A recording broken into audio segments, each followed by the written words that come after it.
music and stuff like that. And that's when I formed my first band, Cloud9,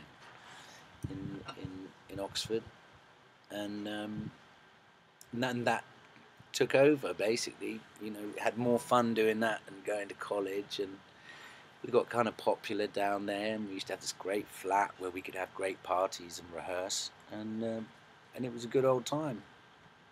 And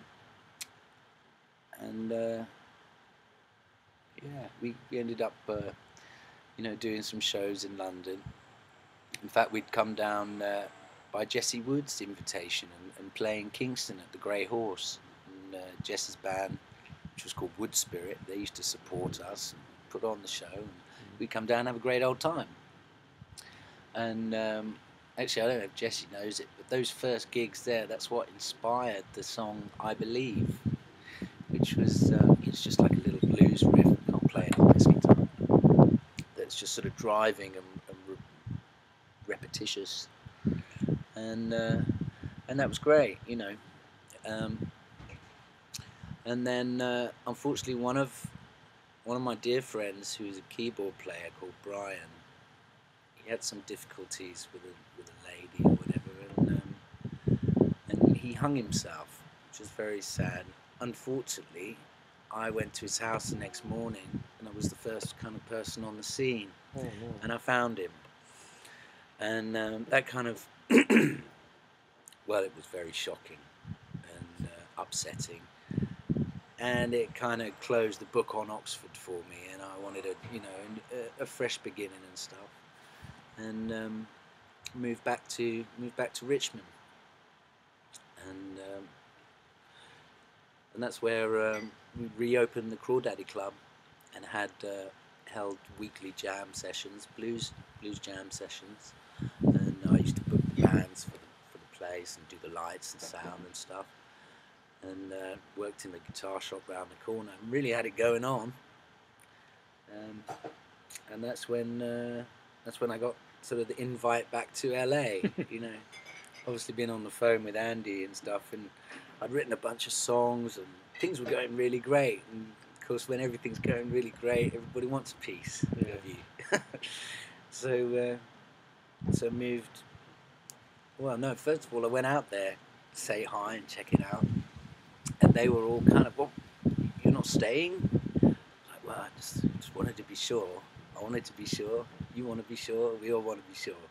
Oh, get back there. Go and get your stuff. Kind of thing.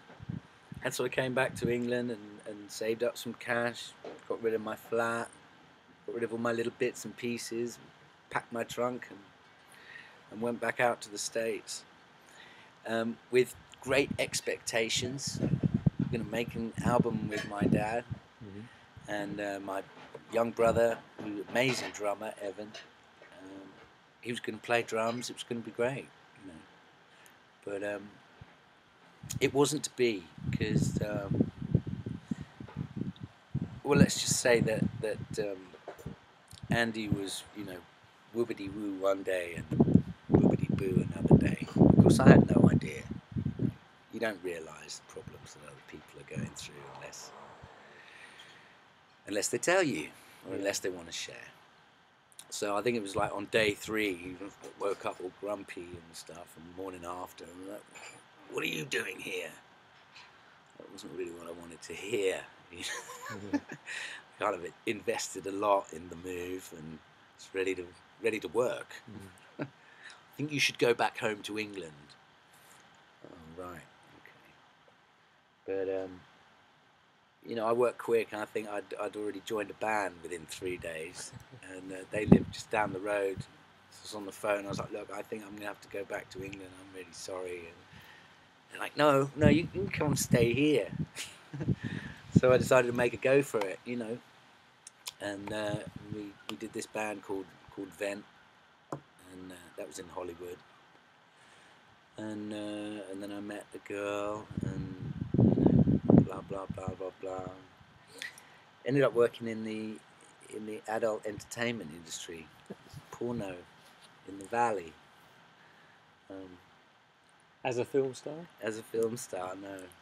I was offered to be a film star, but I declined had a good stable relationship, and you know what? The first couple of weeks in that place was amazing. It was just like, you know, tits and ass and pussy and just wow, this is great. And my job, of course, I had a little office and a phone, and I had to sell this shit, you know. I just had reams and reams of video store addresses. Hello, can I speak to the person who deals with buying the adult material? You do realize you're calling Oregon, sir. We don't allow that here. Oh, sorry, sorry. Uh-oh. So